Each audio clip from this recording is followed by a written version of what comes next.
You, John Fitzgerald Kennedy, do solemnly swear. I, John Fitzgerald Kennedy, do solemnly swear. That you will faithfully execute the office of President of the United States. That I will faithfully execute the office of President of the United States. And will, to the best of your ability. And will, to the best of my ability. Preserve, protect, and defend the Constitution of the United States. Preserve, protect, and defend the Constitution of the United States. So help you God. So help me God.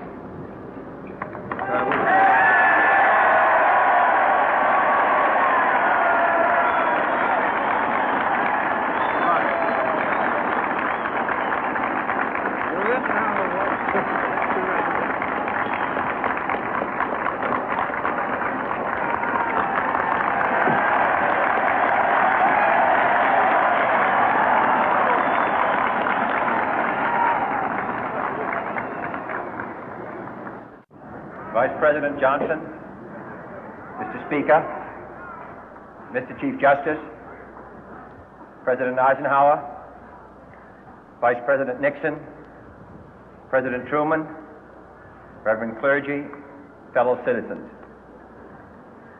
We observe today not a victory of party, but a celebration of freedom, symbolizing an end as well as a beginning, signifying renewal as well as change.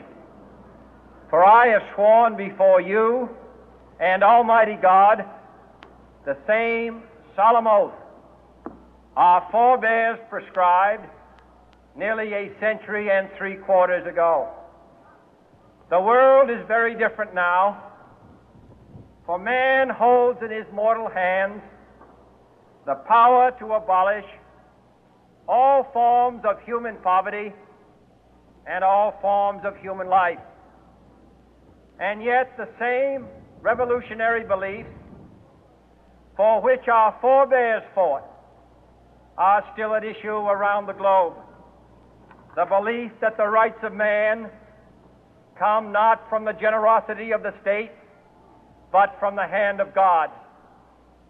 We dare not forget today that we are the heirs of that first revolution. Let the word go forth from this time and place to friend and foe alike that the torch has been passed to a new generation of Americans born in this century, tempered by war, disciplined by a hard and bitter peace, proud of our ancient heritage, and unwilling to witness or permit the slow undoing of those human rights to which this nation has always been committed and to which we are committed today at home and around the world.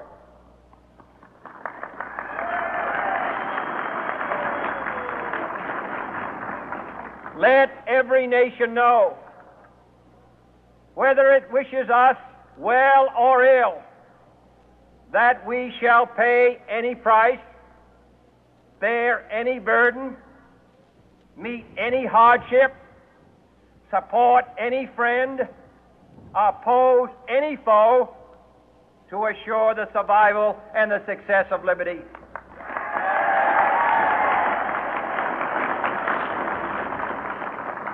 This much we pledge and more. To those old allies whose cultural and spiritual origins we share, we pledge the loyalty of faithful friends. United, there is little we cannot do in a host of cooperative ventures. Divided, there is little we can do, for we dare not meet a powerful challenge at odds and split asunder.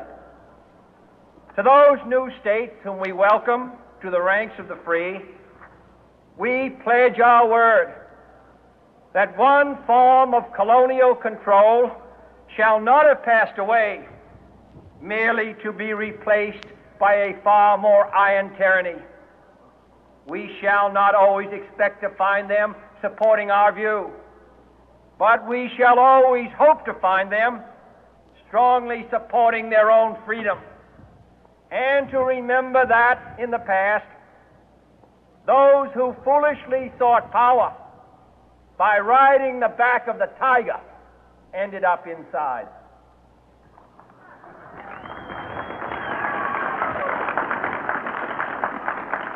To those people in the huts and villages of half the globe struggling to break the bonds of mass misery, we pledge our best efforts to help them help themselves for whatever period is required, not because the communists may be doing it, not because we seek their votes, but because it is right.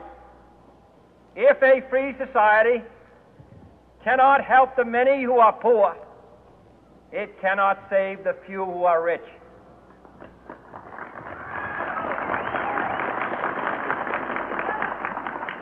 To our sister republics south of our border, we offer a special pledge to convert our good words into good deeds, in a new alliance for progress, to assist free men and free governments in casting off the chains of poverty. But this peaceful revolution of hope cannot become the prey of hostile powers. Let all our neighbors know that we shall join with them to oppose aggression or subversion anywhere in the Americas. And let every other power know that this hemisphere intends to remain the master of its own house.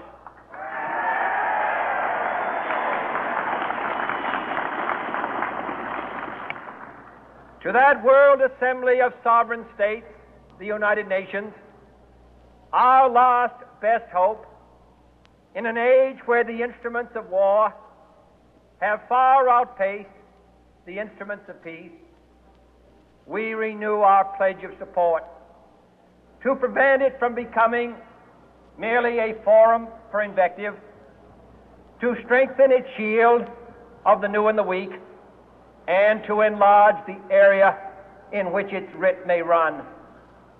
Finally, to those nations who would make themselves our adversary, we offer not a pledge, but a request that both sides begin anew the quest for peace. Before the dark powers of destruction, unleashed by science, engulf all humanity in planned or accidental self-destruction, we dare not tempt them with weakness, for only when our arms are sufficient beyond doubt can we be certain beyond doubt that they will never be employed.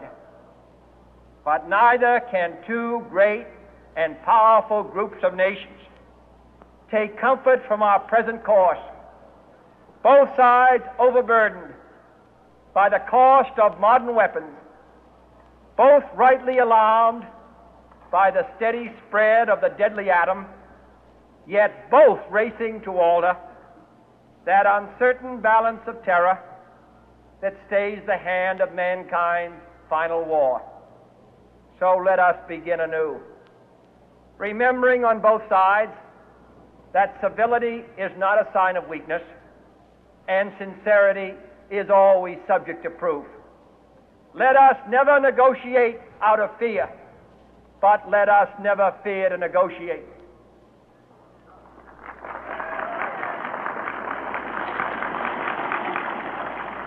Let both sides explore what problems unite us, instead of belaboring those problems which divide us. Let both sides, for the first time, formulate serious and precise proposals for the inspection and control of arms, and bring the absolute power to destroy other nations under the absolute control of all nations.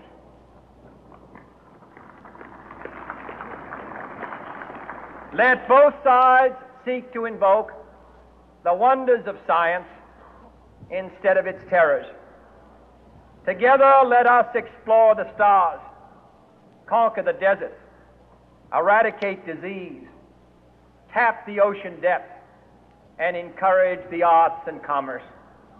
Let both sides unite to heed in all corners of the earth the command of Isaiah to undo the heavy burden and let the oppressed go free.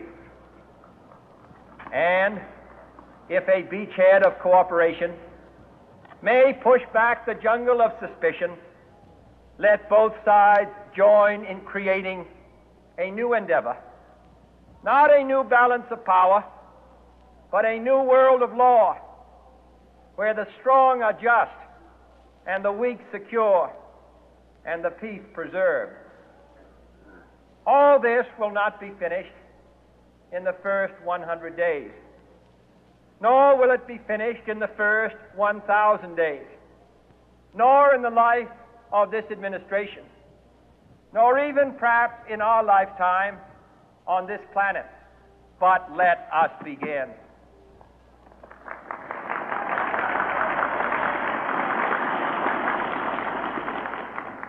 In your hands, my fellow citizens, more than mine, will rest the final success or failure of our course.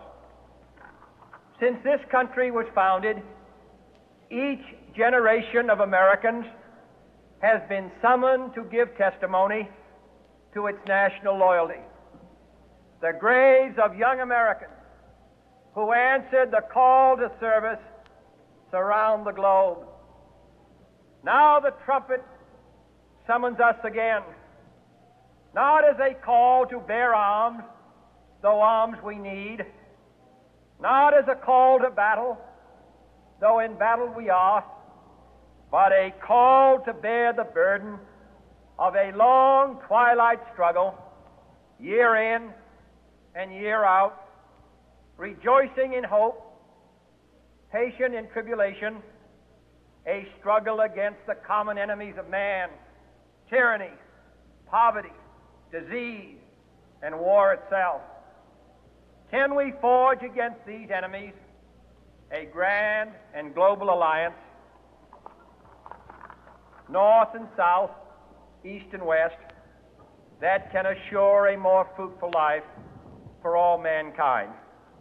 Will you join in that historic effort?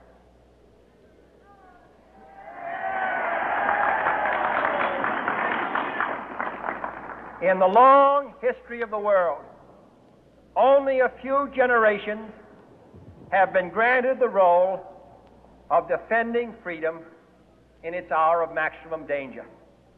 I do not shrink from this responsibility. I welcome it.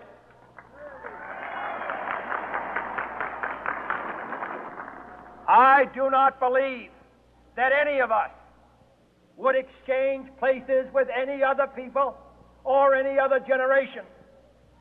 The energy, the faith, the devotion which we bring to this endeavor will light our country and all who serve it. And the glow from that fire can truly light the world. And so, my fellow Americans, ask not what your country can do for you, ask what you